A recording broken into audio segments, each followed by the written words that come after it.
அவுதுபில்லாஹி மினஷ்ஷைத்தானிர் ரஜீம். பிஸ்மில்லாஹிர் ரஹ்மானிர் ரஹீம். நஹ்மதுஹு வ நுஸல்லி அலா ரசூலிஹில் கரீம். கண்ணியத்திற்குரிய அல்லாஹ் தஆலாவின் நல்லடியார்களே, நாம் ஒவ்வொரு தொழுகையின் போதும் அந்த தொழுகையை நிறைவேற்றுவதற்கு முன்பு உலு செய்கின்றோம். அந்த உலு செய்வதனுடைய காரணம் என்ன, தாத்பரியம் என்ன என்பதை ஸல்லல்லாஹு அலைஹி வஸல்லம் நமக்கு விளக்கி காண்பிக்கின்றார்கள். சுவர்க்கத்திலே உலா வந்து கொண்டிருந்த நபி ஆதம் அலைஹிஸ்ஸலாம் அவர்கள் தடுக்கப்பட்ட கனியை அவர்கள் சாப்பிட நினைத்தபோது, அந்த கனியை சாப்பிட வேண்டும் என்று அவர்கள் மனதிலே எண்ணிய போது, அந்த எண்ணத்தை, அந்த தீமையை முதல் உறுப்பாக இருந்து அந்த தீமையை நிறைவேற்றி கொடுத்தது முகமாக இருக்கின்றது. அந்த முகம்தான் தீங்கின் பக்கம் முதலாக தனது கண்களை கொண்டு பார்க்கின்றது. ஆகையினால் மனிதனுடைய உறுப்புகளிலே முகம் இருக்கின்றதே, அது முதலான மனிதருக்கு பாவம் செய்வதற்குரிய முதல் உறுப்பாக மாறிவிடுகின்றது.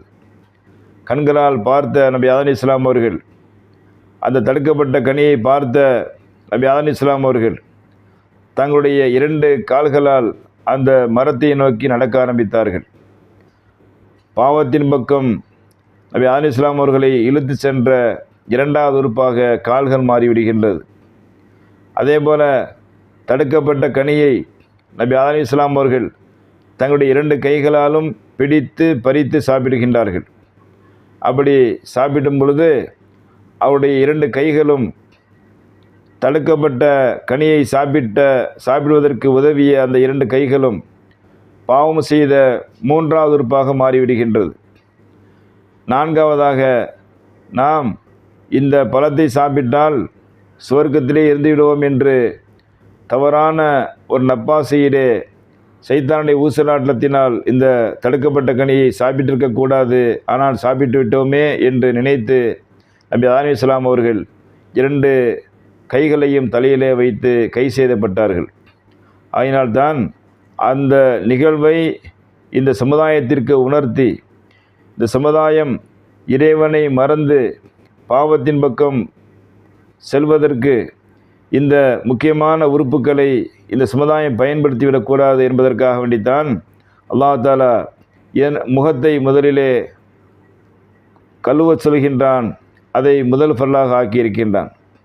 2வதாக 2 கைகளையும் கழுவ வேண்டும். 3வதாக தலைக்கு மசகு செய்ய வேண்டும். 4வதாக 2 கால்களையும் கழுவ வேண்டும். நபி ஆதம் அலைஹிஸ்ஸலாம் அவர்கள் பாவம் செய்வதற்கு காரணமான இந்த 4 உறுப்புகளையும் நானும் கழுவி சுத்தம் செய்து, நானும் இறைவனை அவர்கள் மறந்ததைப் போல நானும் மறந்துவிட மாட்டேன்.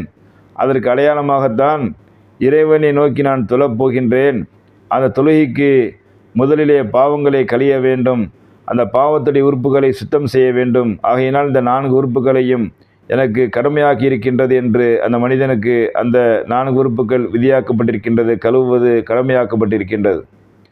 அது மாத்திரமல்ல, அந்த எனது சமுதாயத்தை சேர்ந்த உம்மத்தே முஹம்மதியாவை சேர்ந்த ஒரு மனிதன் தனது நாவினால் ஹராமான உணவை சாப்பிட்டு விடக்கூடாது.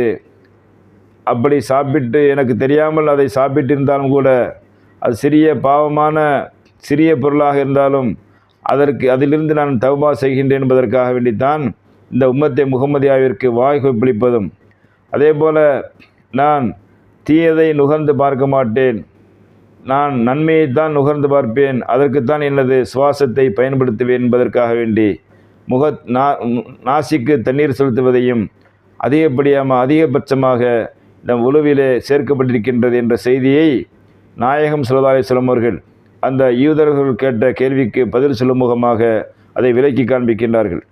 அப்படி விளக்கி காண்பித்து அந்த உழுவுடைய உறுப்புகளுடைய காரண காரியங்களை நமக்கு சொல்லி காண்பிக்கின்றார்கள்.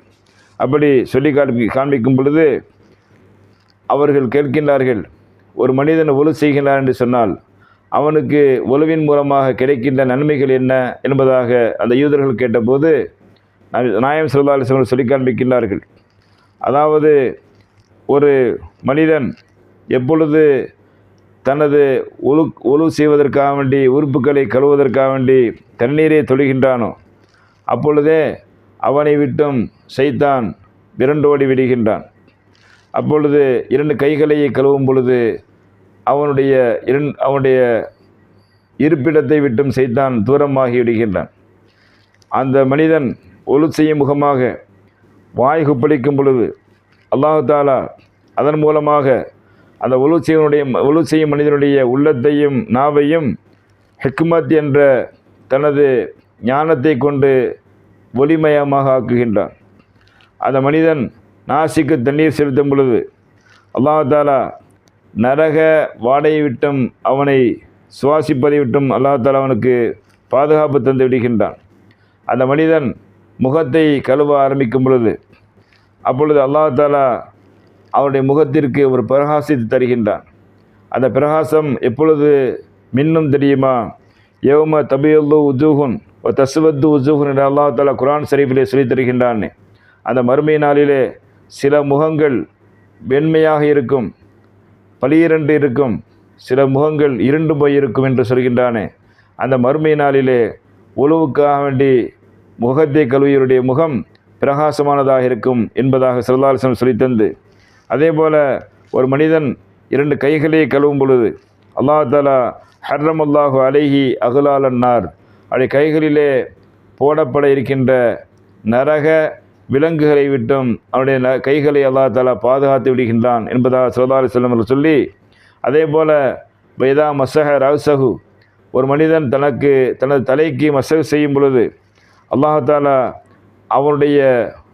அவனுடைய உடலிலிருந்து தவறுகள் ஏற்படாமல் அவனை பாதுகாத்து விடுகின்றான் என்பதாகவும் ஸல்லல்லாஹு அலைஹி வஸல்லம் அவர்கள் சொல்லி காண்பித்து, ஒரு மனிதன் கடைசியாக 2 கால்களையும் கழுவும் பொழுது அல்லாஹ் தஆலா அந்த கால்கள் சிராத்துல் முஸ்தகீம் பாலத்திலே இடரை விடாமல் அந்த கால்களை பாதுகாத்து விடுகின்றான். இதுதான் ஒலு செய்யும் மனிதனுடைய ஒலுவுடைய தனிச்சிறப்பாக இருக்கின்றது என்பதாக ஸல்லல்லாஹு அலைஹி வஸல்லம் சொல்லித் தருகின்றார்கள். தொடர்ந்து பார்ப்போம். வாஹிதாம் ரப்பில் ஆலமீன். அஸ்ஸலாமு அலைக்கும் வரஹ்மத்துல்லாஹி தஆலா வபரகாத்துஹு.